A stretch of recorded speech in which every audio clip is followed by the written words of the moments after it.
ሞት የሁሉም ሰው ችግር ነው። እያንዳንዱ ሰው ወደፊት አቅንቶ ሲመለከት መጨረሻ ላይ የሚዘጋበት፣ የሚጋረድበት፣ የሚጨልምበት ነገር ምንድነው ካላችሁ ለሰው ሁሉ ሄዶ ሞት ነው። ወገኖቼ ወንጌል እንዴት ባለጠጋ እንደምንሆን አይደለም፣ እንዴት እንደምንፈወስ አይደለም፣ እንዴት የትምህርት ዕድል እንደምናገኝ አይደለም፣ እንዴት የሥራ እድገት እንደምናገኝ አይደለም፣ እንዴት ስኬት እንደምናገኝ አይደለም። ያለ ወንጌልም ልናገኛቸው እንችላለን። ወንጌል ግን ስለ አንድ ነገር ነው። ወንጌል የዘላለም ሕይወት ነው። ወንጌል ትንሣኤ ነው። እግዚአብሔር አበለጽጋችኋለሁ ብሎ ከዘላለም ዘመናት በፊት ተስፋ አልሰጠም። እግዚአብሔር አሁን ያበለጽገኛል ምናምን ብላችሁ የምትወራጩ ሰዎች ካላችሁ ይሄንን በደም ስሙኝ።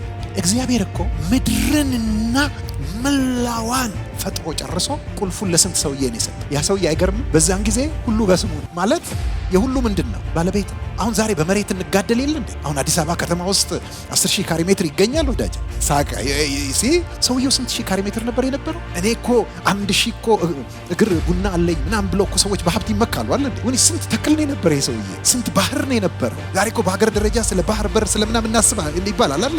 እሱ ዓለም ላይ ያለው ባህር በሙሉ በሩ ስንት ሰውዬ ማን ነው የሰጠው?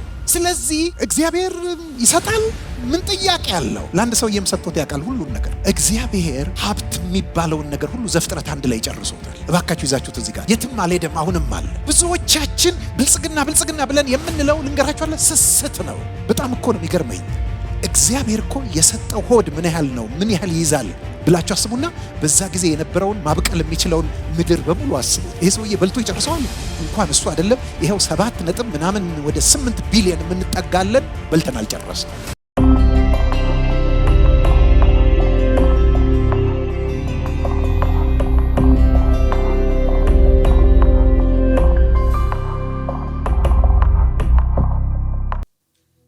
ዛሬ በሚኖረን ጊዜ የምንመለከተው ወንጌል ምንድን ነው? ምንስ ይፈልጋል? ማስታወሻ የምትይዙ ብፁዓን ናችሁ። ወንጌል ምንድን ነው? ምንስ ይፈልጋል? መጽሐፍ ቅዱስ የያዛችሁ ሁሉ ሮሜ ምዕራፍ 1 ላይ ታወጡና ከቁጥር 1 እስከ 17 ያለውን እንደተለመደው ሁላችንም ቆመን እናነበዋለን። ለቅዱስ ቃሉ አክብሮት ቆመን እናነበዋለን። የሐዋርያው የጳውሎስ መልእክት ወደ ሮሜ ሰዎች ምዕራፍ 1 ከቁጥር 1 ጀምሮ ሐዋርያ ሊሆን የተጠራ የኢየሱስ ክርስቶስ ባሪያ ጳውሎስ በነቢያቱ አፍ በቅዱሳን መጻሕፍት አስቀድሞ ተስፋ ለሰጠው ለእግዚአብሔር ወንጌል ተለየ። ይህም ወንጌል በሥጋ ከዳዊት ዘር ስለተወለደ እንደ ቅድስና መንፈስ ግን ከሙታን መነሳት የተነሳ በኃይል የእግዚአብሔር ልጅ ሆኖ ስለተገለጠ ስለ ልጁ ነው። እርሱም ጌታችን ኢየሱስ ክርስቶስ ነው። በእርሱም ስለ ስሙ በአሕዛብ ሁሉ መካከል ከእምነት የሚነሳ መታዘዝ እንዲገኝ ጸጋንና ሐዋርያነትን ተቀበልን።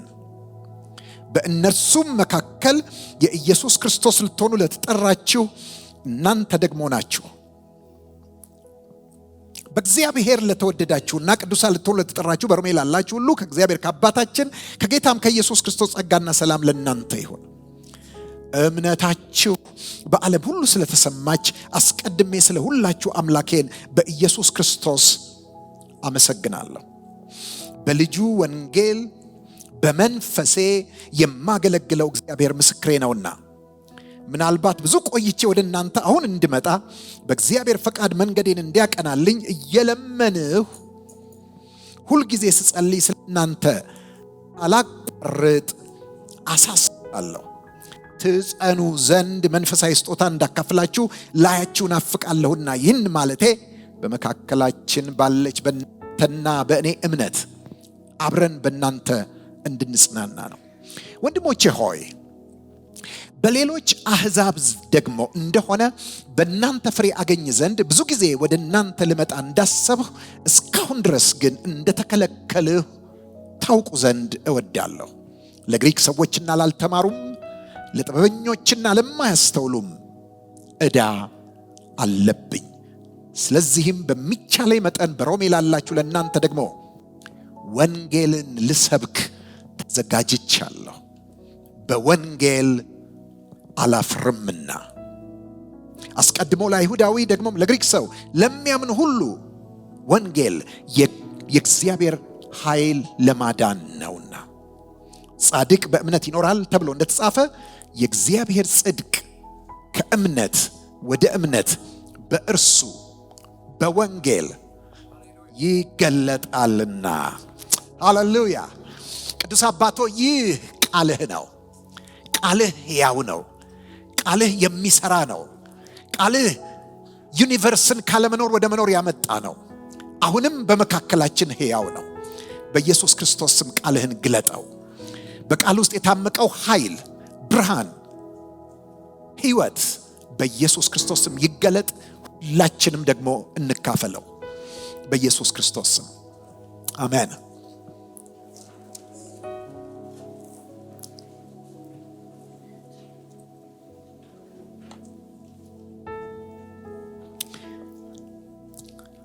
በዓለማችን እጅግ ብዙ የዜና አውታሮች አሉ። ከነስማቸው አውታር ነው፣ የተዘረጉ ናቸው። በብዙ መንገድ ወደ ሰዎች ይደርሳሉ።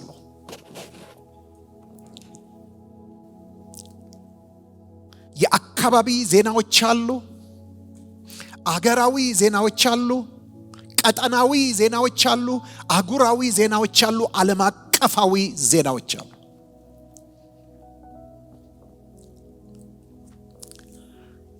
የዜና ታሪክ ምንም እንኳን ከጥንት ዘመን ጀምሮ የነበረ የኖረ ቢሆንም አሁን ባለንበት ዘመን ደግሞ እጅግ በጣም አድጎ ሰፍቶ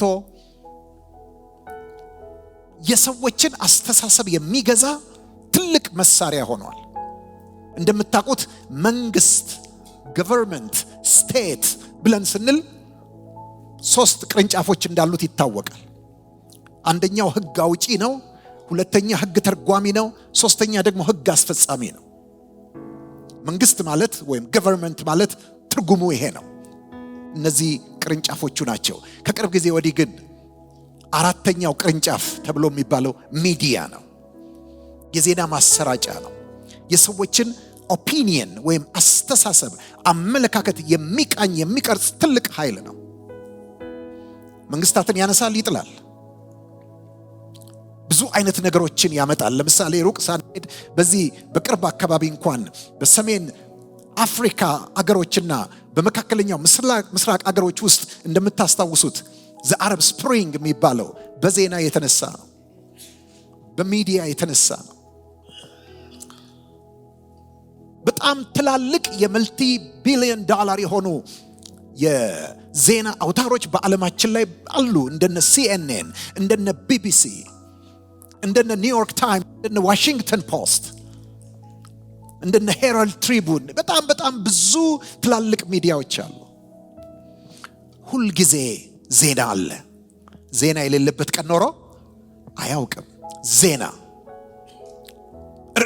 አርዕስተ ዜና፣ ሰበር ዜና፣ ብዙ አይነት ዜናዎች አሉ። በቅርቡ ጥናት ተደርጎ የተገኘ ውጤት እንደሚያስረዳው በየቀኑ በየሰዓቱ በየጊዜው ዓለም ላይ ባሉ የዜና መሰረጫዎች በሙሉ በተለይ በትላልቆቹና በታዋቂዎቹ የሚነገር ዜና 90% ክፉ ወሬ ነው። 90% ይሄ የጥናት ውጤት ነው። መጥፎ ዜና ነው። እንዲያውም የሚገርመው ነገር ጥሩ ዜና ብዙ አይሰማም። እንዲያውም ጥሩ የሚባል ዜናም ብዙ የለም። ለምሳሌ እኔና እናንተ አሁን እዚህ እየተነጋገርን በዚህ ቅጽበት ውስጥ በአየር ላይ ግማሽ ሚሊዮን ሰዎች ይገኛሉ። ይሄን ታውቃላችሁ? አሁን እዚህ እየተነጋገር በዚህ ቅጽበት ግማሽ ሚሊዮን ሰዎች ሰማይ ላይ ናቸው። ይሄን ዝም ብሎ ግምታዊ ንግግር አይደለም። ግማሽ ሚሊዮን ሰዎች እየበረሩ ነው በአይሮፕላን በዓለም ላይ። ስለዚህ ብዙ ሺህ አይሮፕላኖች ምን ላይ ናቸው? አየር ላይ ናቸው። ከቦታቸው ተነስተዋል። ደግሞ የሚሄዱበት ቦታ ምን ይሆናሉ? ያርፋሉ።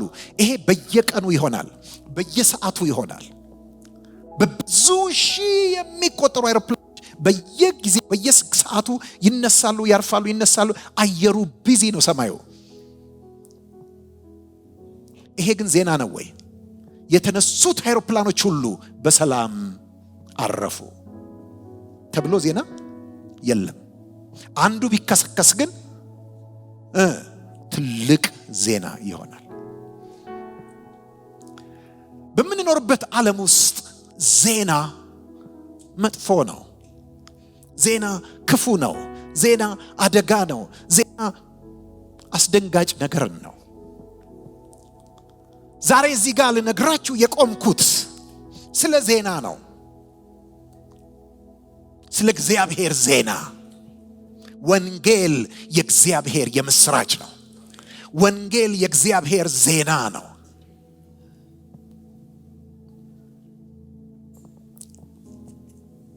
ወገኖቼ አንድ ዜና እንደምታውቁት ጠዋት ብሬኪንግ ኒውስ ተብሎ ሰበር ዜና ተብሎ ከተነገረ ከሰዓት ዜና ሊሆን አይችልም። ምናልባት ምን እየሆነ ይሄዳል? እየወረደ ይሄዳል። ሁለተኛ፣ ሶስተኛ፣ አራተኛ ይሆንና ከዛስ አድሮ በነጋታው እንዲያው ምን አይሆንም፣ አይነሳም። ምክንያት ያደረ ዜና ነው፣ እጅ ብሏል። የሚሰማውም የለም፣ ይደነቅም የለም። ወንጌል የተጓዘው ከምን ወደ ምንድን ነው? ከተስፋ ወደ ምስራች። እስቲ ሁላችሁም በሉት፣ ከምን ወደ ምን? ከተስፋ ወደ ምስራች ተጓዘ፣ ተሸጋገረ እንጂ የምስራች ሲሆን አልጀመረም። ከጥንት የነበረ ነው። በነቢያቱ ምን አፍ ይላል። በጣም ደስ የሚለኝ ቃል ነው። ለምንድነው ደስ የሚል ብትሉኝ፣ ልብ ብላችሁ ተመልክታችሁ እንደሆነ በአዲስ ኪዳን ውስጥ ዘወትር የብሉይ ኪዳን ነቢያት ትንቢቶች ይጠቀሳሉ። ባጭር ቃል አዲስ ኪዳን የተሞላው በብሉይ ኪዳን ጥቅሶች ነው፣ በብሉይ ኪዳን ሐሳቦች ነው። እንዲህ ተብሎ የተጻፈው አይደል እንዴ? ይፈጸም ዘንድ ወደ 280 ጊዜ በቀጥታ የተጠቀሱ ጥቅሶች እናገኛለን አዲስ ኪዳን መጽሐፍት ውስጥ ከብሉይ ኪዳን ተወስደው። ታዲያ ጌታ ኢየሱስ ክርስቶስም ሆነ ሐዋርያቱ በሚጠቅሱበት ጊዜ ምን ይላሉ? በኤርምያስ አፍ እንደተናገረ ይላሉ። በኢሳይያስ አፍ እንደተናገረ ይላሉ። በዳዊት አፍ። ሁልጊዜ ምንድነው የሚጠቅሱት? አፍ አፍ አፍ። ለምንድን ነው እንደዚህ የሚሉት? ምክንያቱም በዳዊት ጭንቅላት አይደለም የተናገረው፣ በኤርምያስ ጭንቅላት አይደለም የተናገረው። ነገሩ ከኤርምያስ ጭንቅላት ውስጥ የወጣ አይደለም፣ ከኢሳይያስ ጭንቅላት ውስጥ የወጣ አይደለም፣ ከዳዊት ጭንቅላት ውስጥ የወጣ አይደለም። ከእግዚአብሔር ጭንቅላት ውስጥ የወጣ ነው። ከእግዚአብሔር አእምሮ ውስጥ የወጣ ነው። ግን የተጠቀመው ምኑን ብቻ ነው? የዳዊትን አፉን ነው። የኤርምያስን አፉን ነው። የኢሳይያስን አፉን ነው። በእነሱ አፍ ተነገረ እንጂ ለሰው እንዲደርስ፣ ለሰው እንዲገባ፣ በሰው ቋንቋ ተነገረ እንጂ የወጣው ከእግዚአብሔር ልብ ውስጥ ነው። ስለዚህ በነቢያቱ ምን አፍ አፋቸው ብቻ አገልግሏል። ለዚህ ነው እኮ እግዚአብሔር ምን አለው? መልካምና የከበረውን ከተዋረደው ብትለይ እንደምን ትሆናለህ? እንደ አፌ ትሆናለህ። ሃሌሉያ። ያ መጣና ደግሞ በጉጠት ምን እንዳሰሰ ይላል ኢሳይያስ። አፌ እንዳሰሰ። የሚፈለገው ምኑ ነው? እግሬ እንዳሰሰ አይደለም የሚለው፣ ጭንቅላቴ እንዳሰሰ አይደለም የሚለው። ምን እንዳሰሰ? አፌ እንዳሰሰ። ለምን? የሚፈለገው ምንህ ነው? አፍህ ነው። ኤርምያስን ምንድን ነው ያለው? ትነቅልና ታፈርስ ዘንድ፣ ታጠፋና ትገለብጥ ዘንድ፣ ትሰራና ትተክል ዘንድ እነሆ ዛሬ እኔ ቃሌን በአፍህ አኑሬአለሁ። ቃሌን በአፍህ። የተፈለገው ምናቸው ነው? አፋቸው ነው። አፈ እግዚአብሔር ነበሩ። አፈ መለኮት ነበሩ።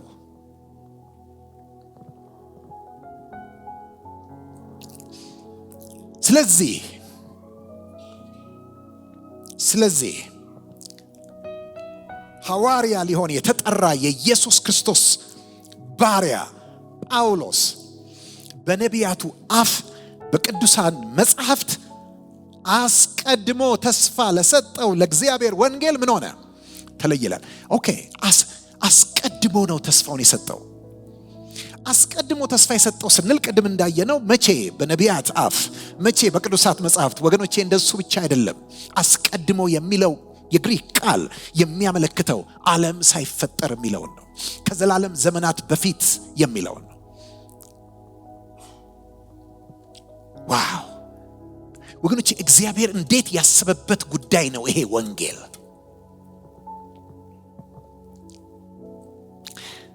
ሰማይ ሳይዘረጋ ምድር ሳትመሰረት ዓለማት ካለመኖር ወደ መኖር ሳይመጡ እንኳን ሰው የተበጀበት አፈር ሳይፈጠር በጥንተ ጥንታዌ በዘላለም ዘመናት ውስጥ እግዚአብሔር ይሄንን ተስፋ ሰጠ። ሃሌሉያ። ለዚህ እኮ ነው ሐዋርያው ጳውሎስ ኤፌሶን ምዕራፍ 1 ቁጥር 4 ላይ ሄደን ስንመለከት ዓለም ሳይፈጠር በፊቱ ቅዱሳንና ነውር የሌለን በፍቅር እንሆን ዘንድ በክርስቶስ ኢየሱስ ምን አረገን? መረጠን። ኦ ሃሌሉያ። አንቺና ዓለም ሳይፈጠር ይተዋወቃሉ። አንተና ዓለም ሳይፈጠር ይገናኛሉ። ኦ ሃሌሉያ። መቼ ነው የተመረጥነው?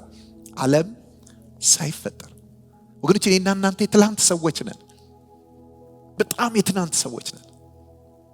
ነገር ግን ዓለም ሳይፈጠር መረጠን ብሎ ይላል። በተለይ በጣም ልቤን የሚያሞቀው ሁል ጊዜ ባየሁት ቁጥር የሚያሞቀው ሐዋርያው ጳውሎስ ለቲቶ በጻፈለት መልእክት ላይ ቲቶ ምዕራፍ 1 ከቁጥር 1 ጀምሮ ተልእኮው ምን እንደሆነ ሚሽኑ ምን እንደሆነ ሲጽፍለት እንደዚህ ይለዋል። የእግዚአብሔር ባሪያና የኢየሱስ ክርስቶስ ሐዋርያ የሆነ ጳውሎስ በእግዚአብሔር ለተመረጡት እምነት እንዲሆንላቸው። ከዚህ በኋላ ያለውን ልብ ብላችሁ ስሙኝ። በዘላለምም ሕይወት ተስፋ፣ በዘላለምም ሕይወት ተስፋ እንደ አምልኮት ያለውን እውነት እንዲያውቁ የተላከ። ስለዚህም ሕይወት፣ ስለየቱ ሕይወት?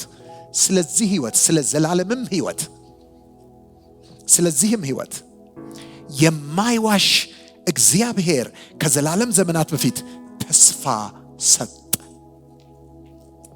ሃሌሉያ አሜን። አስቀድሞ በጣም እኮ የሚገርም ነው። በነቢያቱ አፍ በቅዱሳት መጻሕፍት አስቀድሞ ተስፋ ለሰጠው ለእግዚአብሔር ወንጌል። ወገኖቼ የእግዚአብሔር ወንጌል ለረጅም ጊዜ ተስፋ ሆኖ ቆይቷል። ተስፋ ሆኖ ኖሯል። ሲጠበቅ፣ ሳይታይ፣ ሲነገር ተስፋ ሆኖ ኖሯል። ነገር ግን ተስፋነቱ የጀመረው፣ ተስፋው የተሰጠው መቼ ነው? አሁን በቲቶ ላይ እንደምናነበው የማይዋሽ እግዚአብሔር ከዘላለም ዘመናት በፊት። ዋው!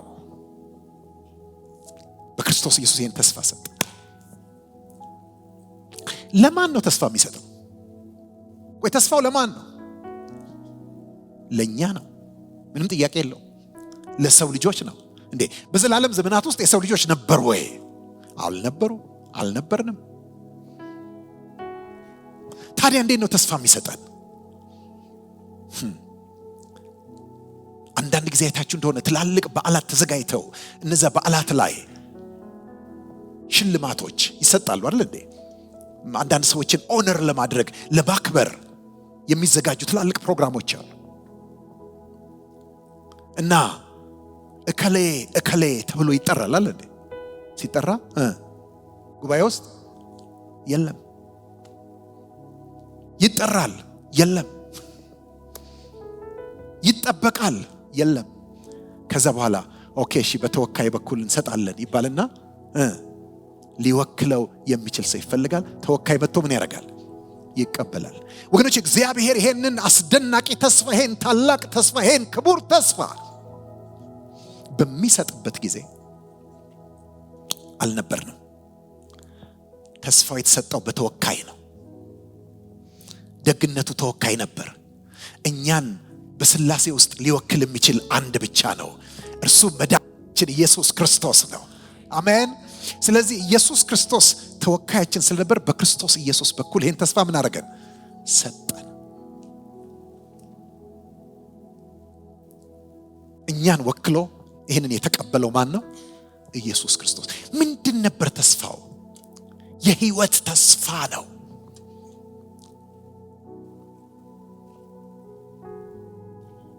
ወገኖቼ እኔና እናንተ ስንወለድ ሕይወት ይዘን የመጣ ነው አይደል እንዴ? ተወለደ ማለት አንድ ሰው ምን ማለት ነው? ሕይወት ጀመረ ማለት ነው አይደል እንዴ? ሕይወት ይዘን የመጣ ነው። ነገር ግን አንድ ነገር ልንገራችሁ፣ ገና ከእናታችን ማህፀን ስንወጣ ጀምሮ የሚሞት ሕይወት ነው ይዘን የመጣ ነው። የሚሞት ሕይወት። አንድ ሐኪም ፕሮፌሰር እንደዚህ ብሏል፣ ሕይወት ራሱ እኮ ተርሚናል በሽታ ነው አለ። ራሱ ሕይወት። ምክንያቱም ሰው ሲወለድ ጀምሮ ሰዓቱ ቲክ ማድረግ ይጀምራል አለ እንዴ? መቁጠር ይጀምራል። ከዛ ይቆጥርና አንድ ቀን ምን ያደርጋል? ያበቃል። የሚሞት ሕይወት ይዘን የተወለደ።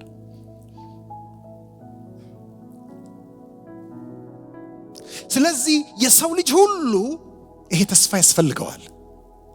ምክንያቱም ይሄ ተስፋ ስለማይጠፋ ሕይወት ነው፣ ስለማይሞት ሕይወት ነው። መንፈስንም ነፍስንም ስጋንም ለዘላለም ማኖር፣ በክብር በኃይል በግርማ ማኖር ስለሚችል ሕይወት ነው።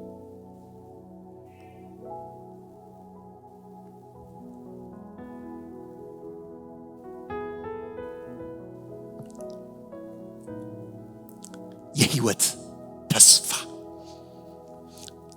ስለዚህም ሕይወት የማይዋሽ እግዚአብሔር ከዘላለም ዘመናት በፊት እኔ አንድ ቃል ይገርመኛል እዚህ ጋር ምንም አይል እግዚአብሔር። እስቲ አንድ ጊዜ በሉልኝ፣ በሉት፣ ግድ የላቸው።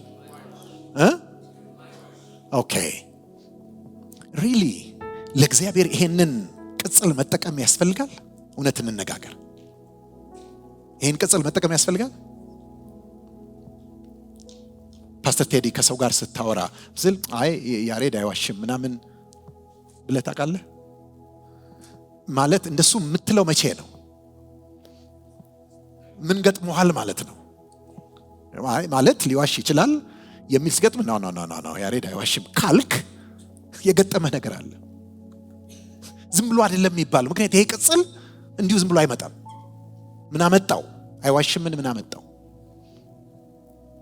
ያውም ለእግዚአብሔር። እግዚአብሔር ብሎ እንዴት ነው አይዋሽም የሚባለው? ወገኖቼ ልንገራችሁ፣ ምን እንዳመጣው ልንገራችሁ። ይሄን የማይዋሽ የሚለው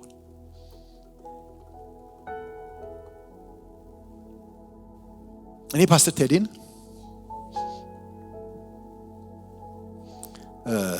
ስንወጣ እንዲሁ ስላሳሰበኝ አካውንትን ስጠኝ 100,000 እንደው ለመስጠት አሳስቦኛል ምናምን ብዬ ብልህ ምንድነው ምላሽህ የሚሆነው? ታንክ ዩ ጌታ ይባርክ አይደል እንዴ?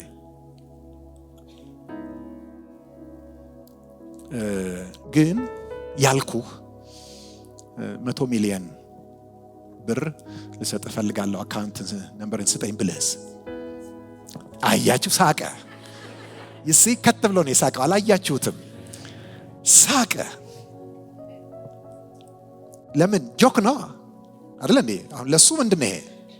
የቅድሙ ጆክ ነበር። ለምሳሌው ሊያረጋው ይችላል ብሎ ስላሰበ ታንክ ዩ ጌታ ይባርክ ምን እላለሁ እንግዲህ መቼስ ጌታ ይባርክ ምናምን ነው የሚለኝ። ግን 100 ሚሊዮን ሳደርገው ሳቀና ከጫማዬ ጀምሮ በደንብ አየኝ ማለት አጣጣና አንተ ማለት ለራሱ አለው ወይ? እኔ የመጀመሪያው ጥያቄ።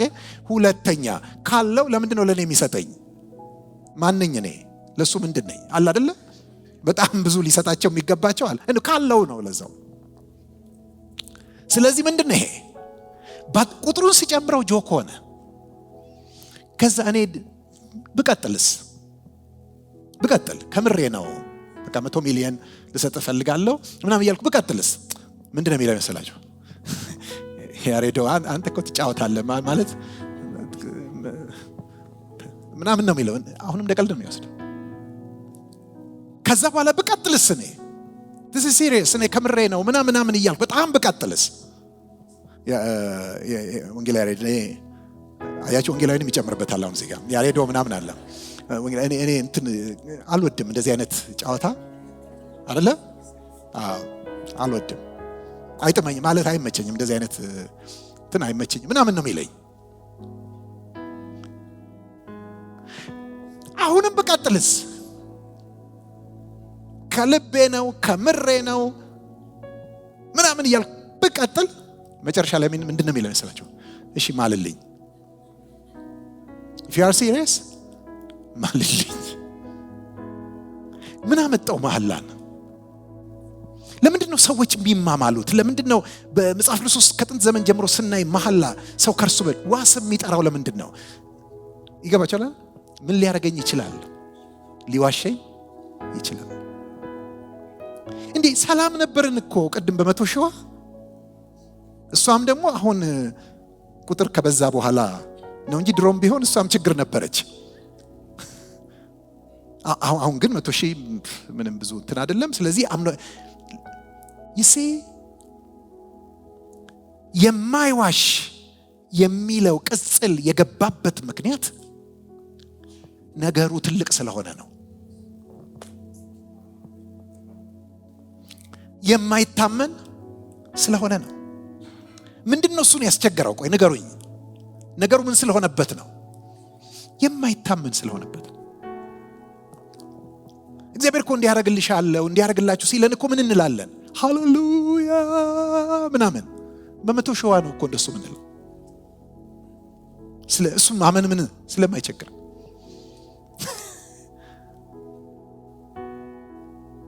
እፈውስሻለሁ ቢል እኮ ሃሌሉያ እንላለን።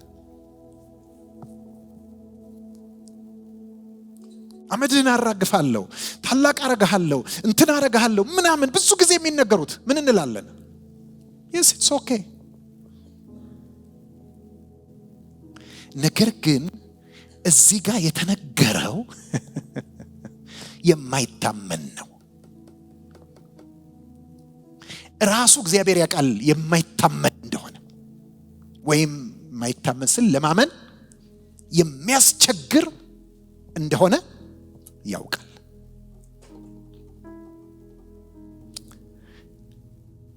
አንድ ነገር ልንገራችሁ፣ እግዚአብሔርን የሚያስደንቀው ነገር የለም ማለት የግብፅ ፒራሚድ ያስደንቀዋል? የቻይና ግንብ ያስደንቀዋል? የናያግራ ፎልስ ያስደንቀዋል? እነዚህ እንግዲህ የዓለም ድንቅ ነገሮች የሚባሉት ናቸው አይደል? የአክሱም ሐውልት፣ የላሊበላ ውቅር አብያተ ክርስቲያን ማለት ምንድነው ያስደንቀው? ነው ወይስ ሬኔሳንስ ዳም? ምንም አያስደንቀው። መጽሐፍ ቅዱስ እንደሚነግረን ተደንቆ እግዚአብሔር የምናይበትና ሁሌም የሚደነቅበት ሁሌ ይደንቀዋል ሰው ሲያምን። ሃሌሉያ አሜን። ምን ሲሆን ነው የሚደነቀው? እንዲያውም አንደኛ ተሰሎንቄ ላይ ሐዋርያው ጳውሎስ በጣም በሚገርም ሁኔታ ጌታ ኢየሱስ ክርስቶስ ለምን እንደሚመጣ ወይም ሲመጣ ምን እንደሚሆን ሲናገር በጣም ይገርመኛል።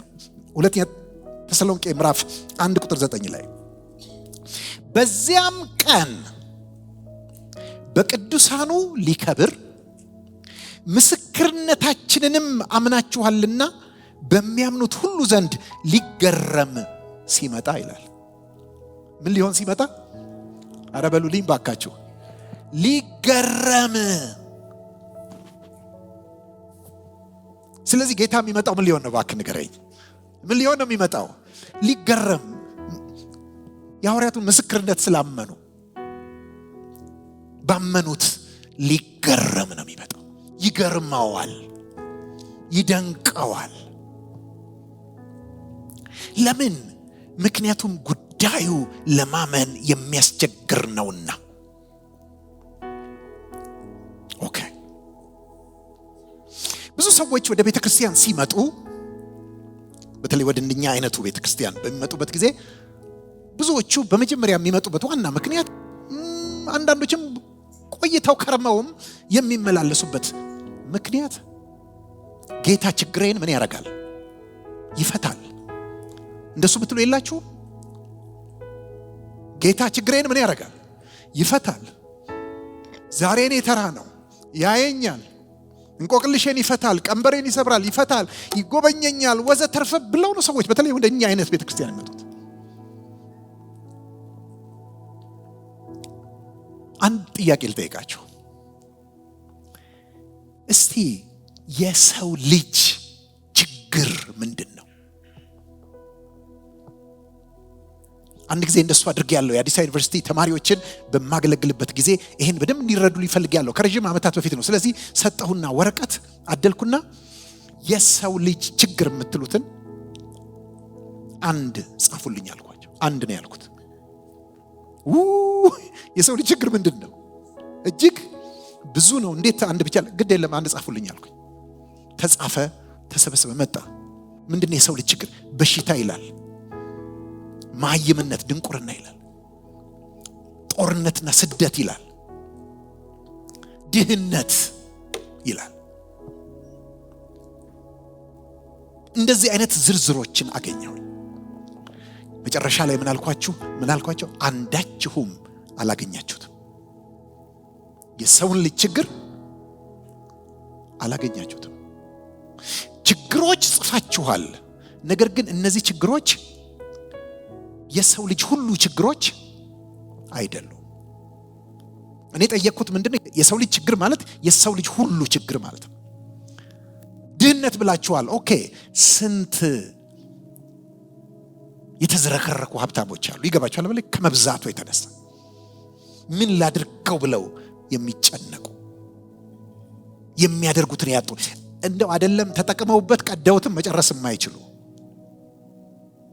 አይደለም እነሱ የልጅ ልጅ ልጅ ልጆቻቸው እንኳን ሊኖሩበት የሚችሉት ምንም ሳይጨምሩ ሳይሰሩ በጣም ብዙ ሀብታሞች አሉ። ስለዚህ እነዚህ ሀብታሞች በመሉበት ድህነት የሁሉ ሰው ችግር አይደለም። እርግጥ የሰው ችግር ነው፣ ግን የሰው ሁሉ ችግር አይደለም። በሽታ በሽታ የብዙ ችግር ነው። በአሁን ሰዓት ሆስፒታል ውስጥ የተኙ የሚማቅቁ ብዙዎች አሉ። ነገር ግን ደግሞ ሆስፒታል ዞር ብለው አይተው የማያውቁ ማየትም የማይፈልጉ ደግሞ ጤነኞች ዓለማችን ላይ ሞልተዋል። የሰው ሁሉ ችግር አይደለም። መሀይምነት ችግር ነው። አለመማር ድንቁርና ችግር ነው። ነገር ግን ያ ችግራቸው የሆነ ሰዎች ቢኖሩም ደግሞ በመጽሐፍት ውስጥ እንደ መጽሐፍ ትል የሚርመሰመሱ ሁሉ ጊዜ ሲያነቡ፣ ሁሉ ጊዜ ሲመረምሩ፣ ሁሉ ጊዜ ሲያጠኑ የሚኖሩ ምሁራን ደግሞ ሞልተዋል። ወገኖቼ የትኛውንም ችግር ብዘረዝሩልኝ የሁሉ ሰው ችግር አይደለም። በአንድ ወቅት ባንድ ላይ የሁሉ ሰው ችግር አይደለም። ነገር ግን ወገኖቼ አንድ ችግር አለ፣ የሰው ሁሉ የሆነ ችግር። ሀብታም አይል፣ ድሃ አይል፣ ትልቅ አይል፣ ትንሽ አይል፣ ሴት አይል፣ ወንድ አይል፣ ባለስልጣን አይል፣ ተራ ሰው አይል፣ ሁሉን የሚነካ ሞት ይባላል። ሞት የሰው ሁሉ ችግር ነው። የዕብራውያን መልእክት ጸሐፊ እንዴት አድርጎ ነው የሚያስቀምጠው? ምዕራፍ 2 ላይ በሕይወት ዘመናቸው ሁሉ ስለ ሞት ፍርሃት በባርነት የሚገዙትን ነፃ እንዲያወጣ በስጋና በደም ተካፈለ ይላል። በሞት ላይ ስልጣን ያለው እርሱ ዲያብሎስን በሞቱ እንዲሽር እና በደም ተካፈለ ይለናል። ወገኖቼ ሰው የሚሞተው ስንት ጊዜ ነው? አንድ ጊዜ ነው። ሞትን የሚፈራውስ ሁሉ ጊዜ ነው። በሕይወታቸው ዘመን ሁሉ ስለ ሞት ፍርሃት በባርነት ይገዙ የነበሩትን ነው የሚለው።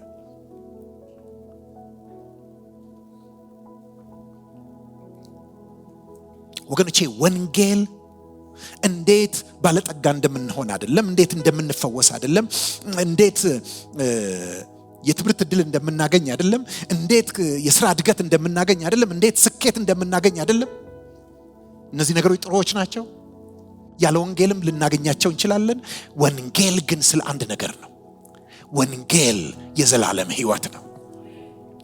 ወንጌል ትንሣኤ ነው።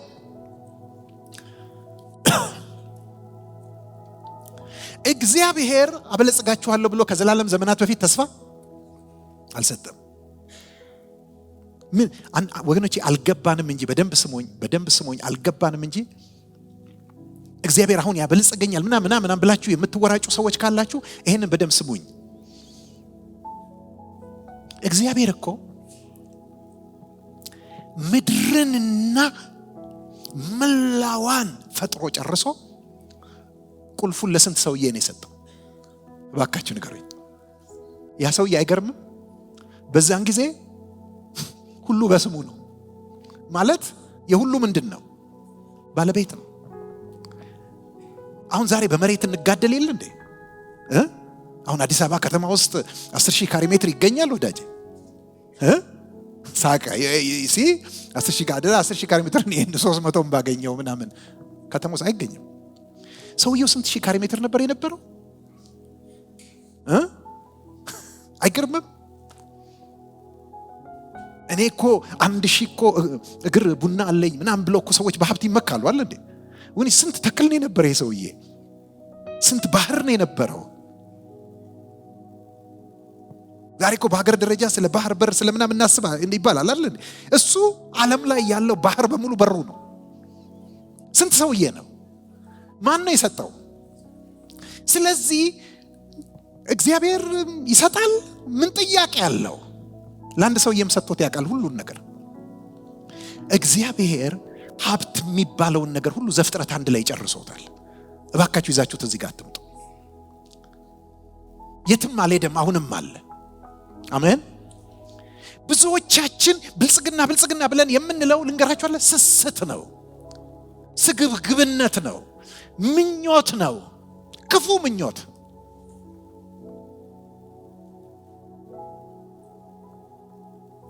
በጣም እኮ ነው የሚገርመኝ። እግዚአብሔር እኮ የሰጠው ሆድ ምን ያህል ነው? ምን ያህል ይይዛል ብላችሁ አስቡና በዛ ጊዜ የነበረውን ማብቀል የሚችለውን ምድር በሙሉ አስቡት። ይሄ ሰውዬ በልቶ ይጨርሰዋል እንዴ? እንኳን እሱ አይደለም ይሄው 7 ነጥብ ምናምን ወደ 8 ቢሊዮን የምንጠጋለን በልተን አልጨረስ ነው። አያልቅም። ስለዚህ እግዚአብሔር ተስፋ ሲሰጥ እንዲያረጋለሁ እንዲያረግልሻለሁ አይደለም። አንድ ተስፋ ነው የሰጠው ከዘላለም ዘመናት በፊት የኔን ሕይወት የማይሞተውን፣ አሜን፣ የማይደክመውን፣ የማይጠፋውን፣ ጽድቅ የሞላበትን፣ ክብር የሞላበትን የኔን ሕይወት ሰጣችኋለሁ። የሕይወት ተስፋ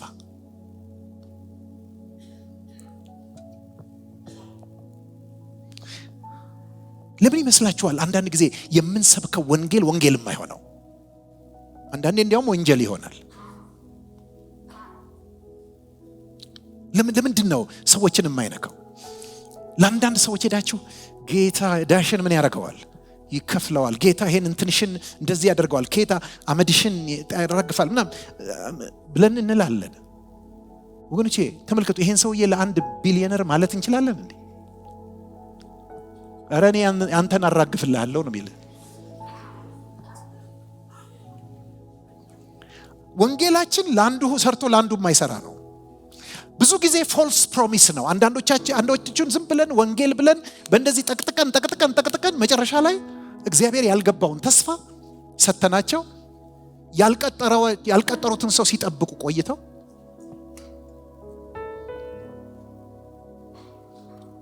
አይናቸው ፈዞ ተስፋ ቆርጠው ብዙዎቹ ከእምነት ይሄዳሉ።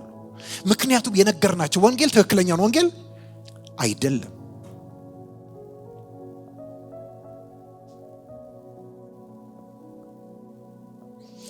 ወገኖቼ ይሄ ወንጌል ምን እንደሆነ ልንገራችሁ። ይሄ ተስፋ እግዚአብሔር ከዘላለም ዘመናት በፊት የሰጠው ተስፋ ሁለተኛ ጴጥሮስ ምዕራፍ 1 ላይ በሚገርም ሁኔታ ጴጥሮስ ያስቀምጠዋል።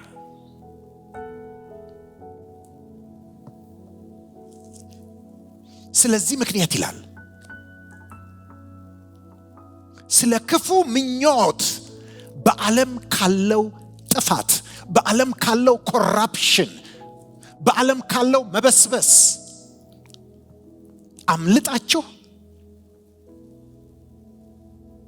አምልጣችሁ ከመለኮታዊው ባህሪ ተካፋዮች ተሆኑ ዘንድ በእነዚህ ነገሮች ምክንያት እጅግ ታላቅና ክቡር የሆነ ተስፋን ሰጠን ይላል። ሃሌሉያ። ወንስ የሰጠን ተስፋ ምንድነው? ከመለኮታዊ ባህሪ ምን መሆን? መካፈል። ምንድነው መለኮታዊ ባህሪ? መለኮታዊ ባህሪ አንዳንዶች ግራ ይገባቸዋል። ይሄ መለኮት መሆን ማለት አይደለም፣ አምላክ መሆን ማለት አይደለም። ከመለኮታዊ ባህሪ መካፈል ማለት መለኮታዊ ባህሪ አንድ ነው። ምንድነው እሱ? እርሱ ብቻ የማይሞት ነው። ማንም ሊቀርበው በማይችል ብርሃን ይኖራል፣ ማንስ እንኳን አላየውም ሊያየውም አይቻለውም ይላል። ሄዳችሁ አንደኛ ጢሞቴዎስ ላይ ብትመለከቱት እርሱ ብቻ የማይሞት ነው ይላል። ይሄ የምን ባህሪ ነው? የመለኮት ባህሪ ነው። ከዚህ ባህሪ መካፈል የማንሞት መሆን፣ በስጋ በአካል የማንሞት፣ በብርሃን ውስጥ መኖር፣ በክብር ውስጥ መኖር፣ ይሄ ነው ወገኖቼ። እባካችሁ ወንጌልን ከቁሳቁስ ጋር አታገናኙት። ለምን እንደዚህ እንደምላችሁ ልንገራችሁ ወገኖቼ።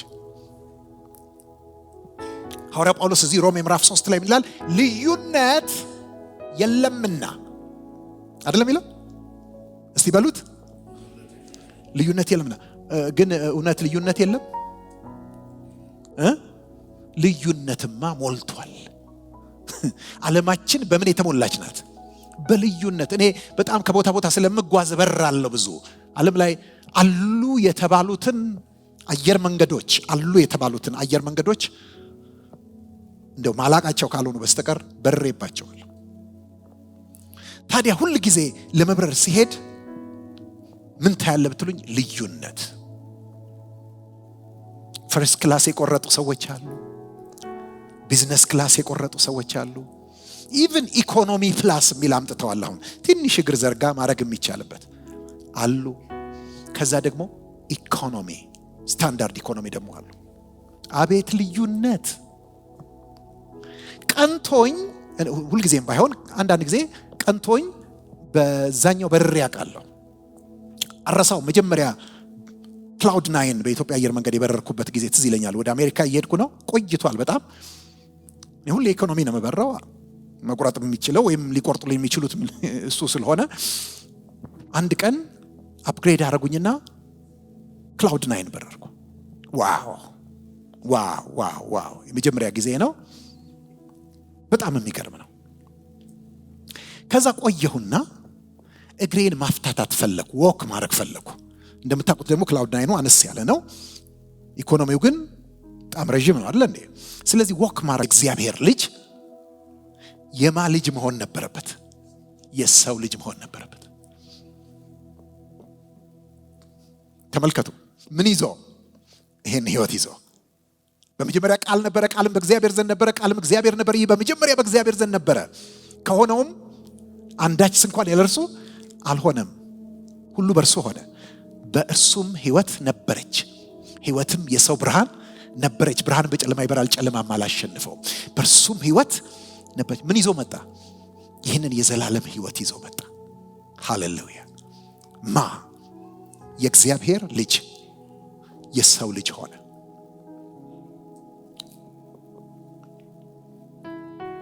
አላለቀም።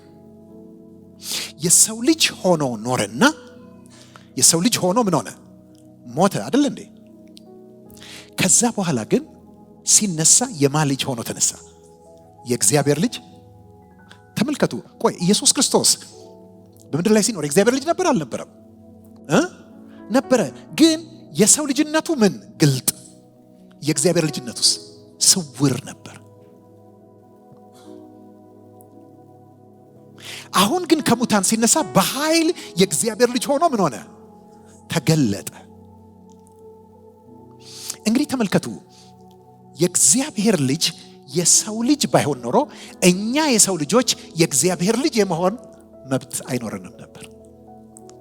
የእግዚአብሔር ልጅ የሰው ልጅ ባይሆን ኖሮ እኛ የሰው ልጆች የእግዚአብሔር ልጆች አንሆንም ነበር።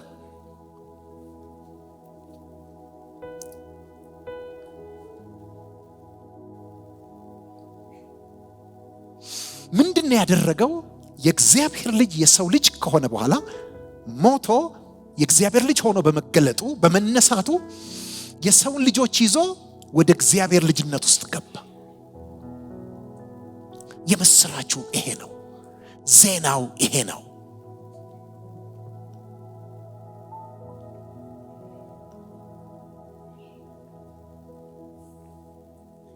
ተመልከቱ።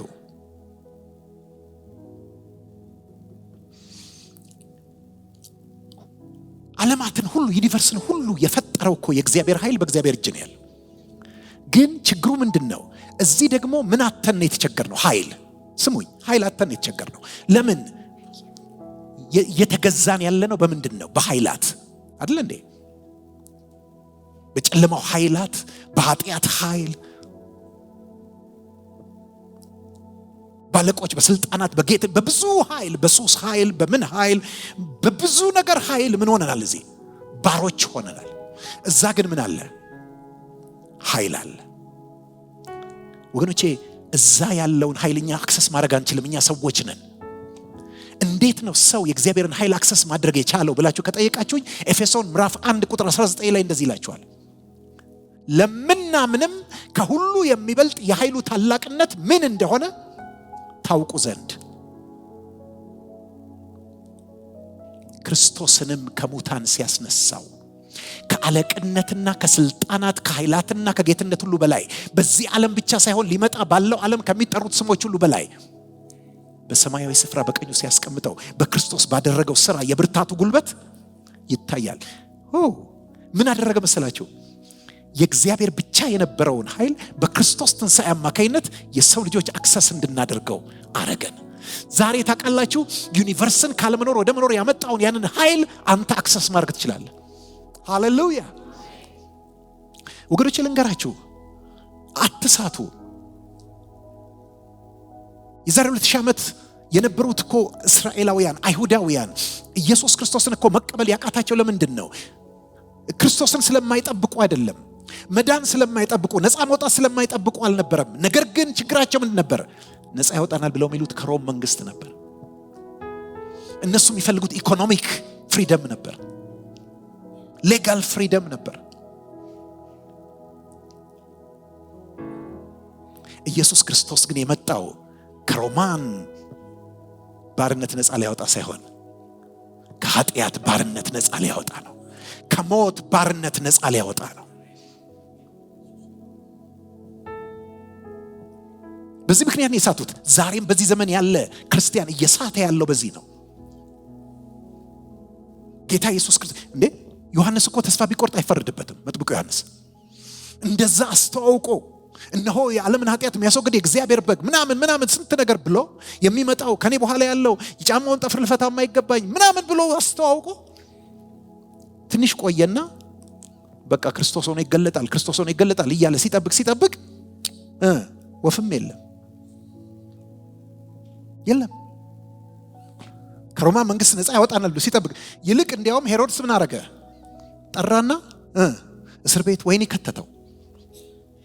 አሁንማ ይሄን ሲሰማ ዝም አይልም፣ ክርስቶስነቱ ይመጣበታል፣ ክርስቶስነቱ ይገለጣል ብሎ ጠበቀ። ወገኖቼ እንትን እርጥብ እንኳን ይዞለት አልሄደም። ይገባችኋል? አልጠየቀውም። እንደው እግዚአብሔር ይፍታም አላለው። ከዛ መጨረሻ በጣም ተስፋ ቆረጠና ሁለት የቀሩትን ደቀ መዛሙርቱም ሄደዋል። ተስፋ ቆርጠው ዮሐንስ ጠራና ሁለቱን እስቲ ሄዳችሁ የሚመጣው አንተ ነህ ወይስ ሌላ እንጠብቅ? ምን ሊመስል አልቻለም። እና እነዚህ ተልከው ሲመጡ ኢየሱስ እንዳጋጣሚ ህዝብ ተሰብስበው ምን እያደረገ ነበር? እያስተማረ ነበር።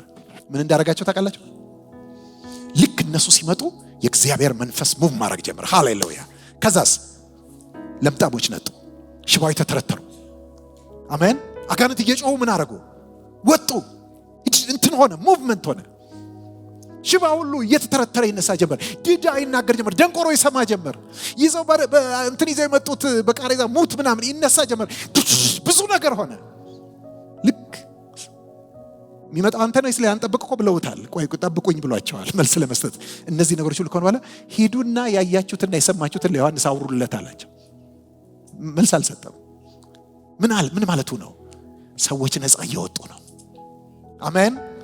ከሮም መንግስት ከሮም አገዛዝ አይደለም፣ ከኃጢአት ከጨለማው ኃይል ከሞት ምን እየሆኑ ነው? ወንጌል ማለት እሱ ነው።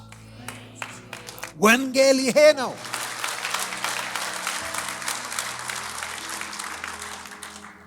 ወንጌል ይሄ ነው።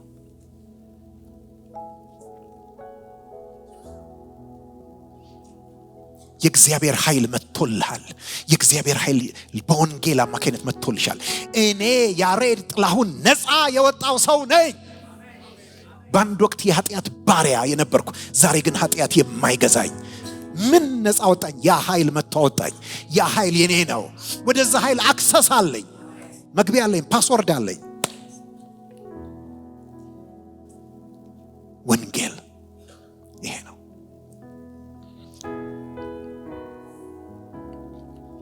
የእግዚአብሔር ልጅነት ነው።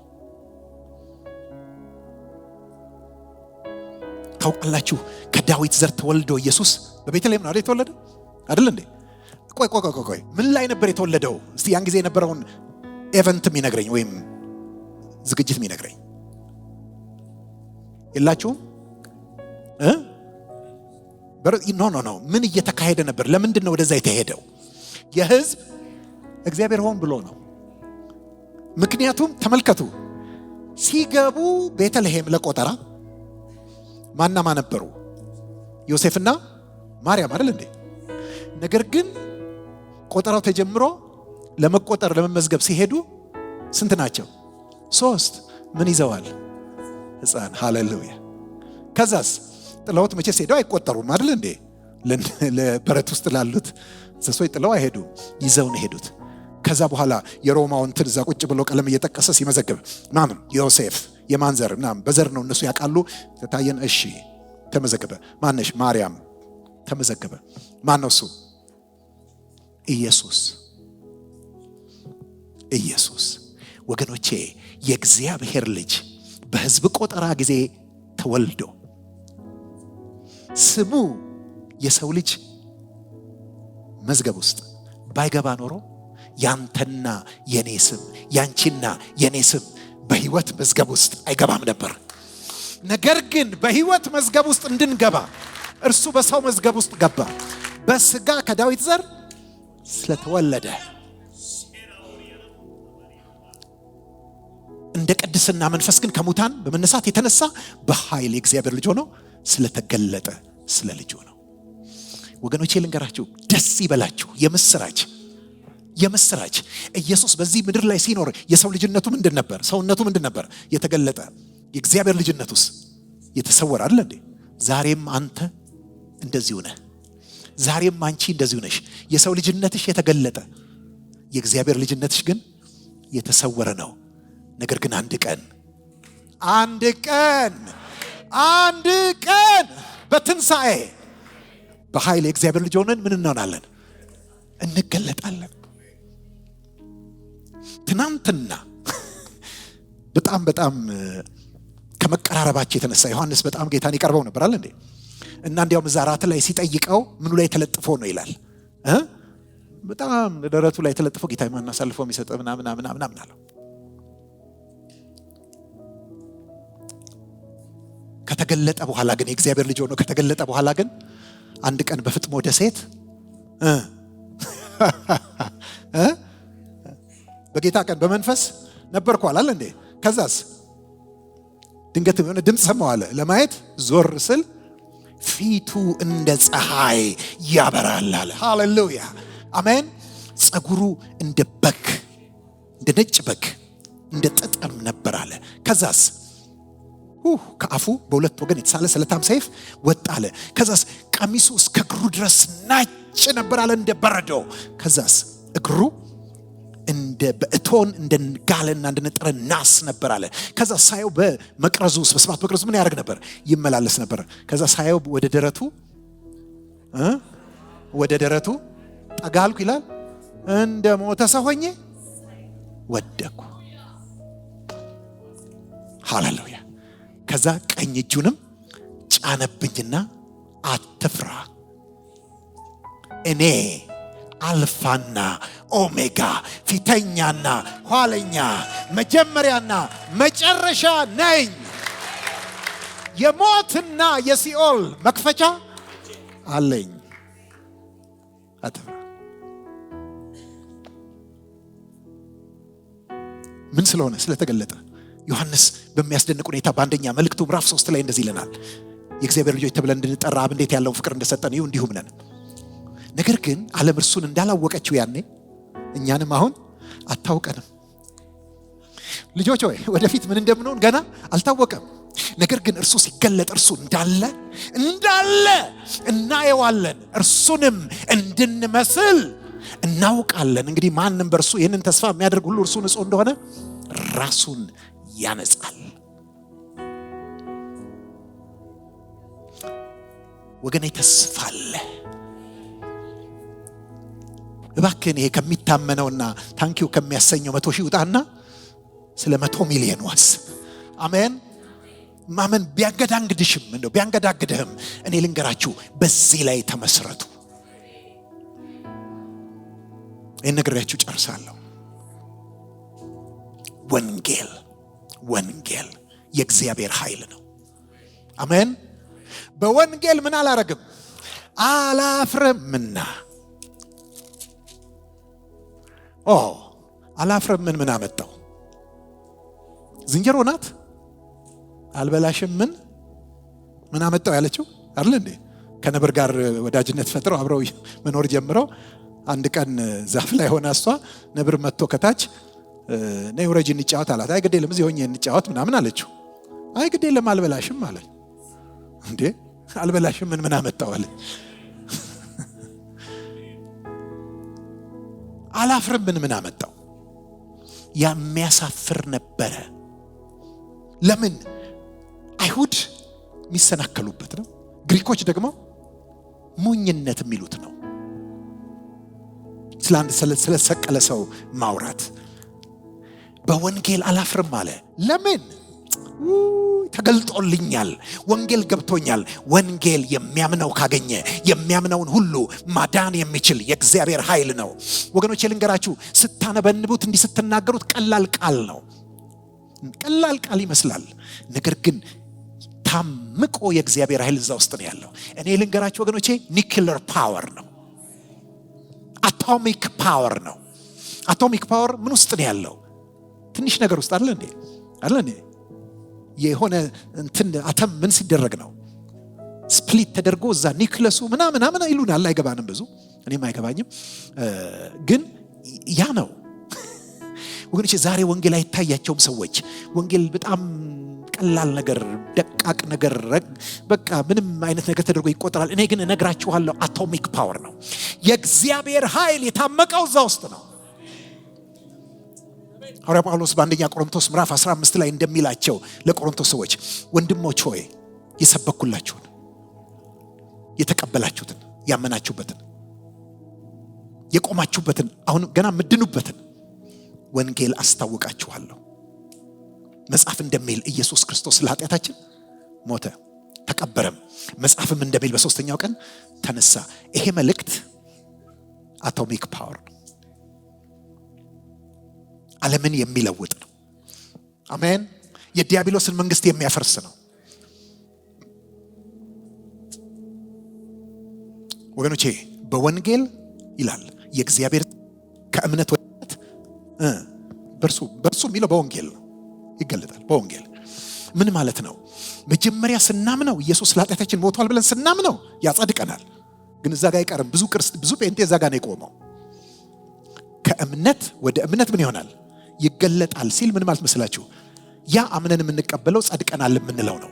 ነገር ግን ያ ወደ ውስጣችን የመጣው ጽድቅ በስራ ይገለጣል፣ በተግባር ይገለጣል። አሜን። የሚገልጠው ማን ነው? ወንጌል ነው። በወንጌል ነው የሚገለጠው። ለዚህ ነው የሮሜ ሰዎች እኮ አማኞች ናቸው። ነገር ግን ለእናንተ በሮሜ ላላችሁ ወንጌል ልሰብክ ምን አድርጌያለሁ? ተዘጋጅቻለሁ። እኔም ለእናንተ አማኞች ለሆናችሁት ዛሬ ወንጌል ልሰብክላችኋለሁ። ምክንያቱም ወንጌል እዛ ጋር ኢየሱስ ክርስቶስ ለኃጢአት ሞቷል፣ ተቀብሯል፣ ሞትን አሸንፎ ተነስቷል፣ በእርሱ ብታምን ትድናለህ የሚል ብቻ ሳይሆን፣ ከኃጢአት ትነጻለህ የሚል ብቻ ሳይሆን ወገኖቼ ካመንና ከዳንን በኋላ ደግሞ ስራውን የሚቀጥል ነው። እስከምን ድረስ? ኢየሱስ ክርስቶስን እስክንመስል ድረስ፣ መልካሙን ስራ ለመስራት እስክንበረታ ድረስ የሚቀጥል ነው፣ የሚገለጥ ነው። ይሄን ልንገራችሁ። ወንጌል ምንድን ነው የሚፈልገው? ወንጌል የሚፈልገው ልንገራችሁ። በነቢያቱ አፍ በቅዱሳት መጽሐፍ ተስፋ ለሰጠው ለእግዚአብሔር ወንጌል ምን አረገ? እስቲ ጮክ ብላችሁ ተለየ በሉ።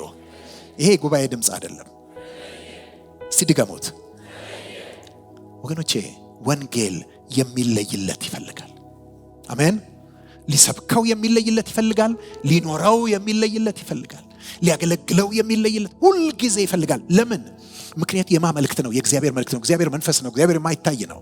ወንጌል ለማን ነው? ለሰው ልጆች ነው። ስለዚህ በመሃል ምን ያስፈልጋል? ሃሌሉያ። ወንጌልን የሚኖሩ ሰዎች ያስፈልጋሉ። ለወንጌል የሚኖሩ ሰዎች፣ ለወንጌል የሚለዩ ሰዎች ያስፈልጋሉ። ምን ማለት ነው መለየት? መለየት ምን ነው? መለየት ሁል ጊዜ መጣበቅ ነው። መጣበቅ ሁል ጊዜ መለየት ነው። ላስረዳ። እዚህ ቤት ውስጥ ብዙ ጊዜ ሙሽሮች ድራችኋል አይደል እንዴ? አጋብታችኋል። ስታጋቡ ቆይ ማጣመር ነው መለየት ነው? ማጋባት ከኔ ጋር ናችሁ? ማጋባት ማጣመር ነው መለየት? አይሰማም። ሁለቱንም ነው። እንዴት? ሰው አባትና እናቱን፣ ስለዚህ መለየት። ከዛስ ከሚስቱም ጋር ማጣበቅ ነው። መለየት እንዲገባችሁ ብዬ ነው። መለየት ካለ ሁል ጊዜ ምን ማለት አለ? መጣበቅ አለ። ስለዚህ ከምኞት እንለያለን፣ ከዓለም እንለያለን፣ ከወንጌል ጋር እንጣበቃለን። አሜን ወገኖቼ። ወንጌል የእግዚአብሔር ኃይል ነው። የእግዚአብሔር ኃይል ወደኛ መጥቷል። ልንኖረው ይገባናል፣ ደግሞም ልንናገረው ይገባል። ሳናፍር ልናውጀው ይገባናል። የብዙዎች ህይወት ነፃ መውጣት አለበት፣ መፈታት አለበት፣ መለወጥ አለበት ለዘላለም። ግን እኛ ምን ማድረግ አለብን? መናገር አለብን። ወንጌል ይጠራናል። ወንጌል መታዘዝ ይጠይቃል፣ ከእምነት የሚነሳ መታዘዝ። ስለዚህ የክርስቶስ ኢየሱስ ወንጌል እንድናምነው፣ እንድንኖረው፣ እንድንሰብከው፣ እንድንጠብቀው፣ እንድንለይለት ጥሪ ተደርጎልናል። እንጸልያለን።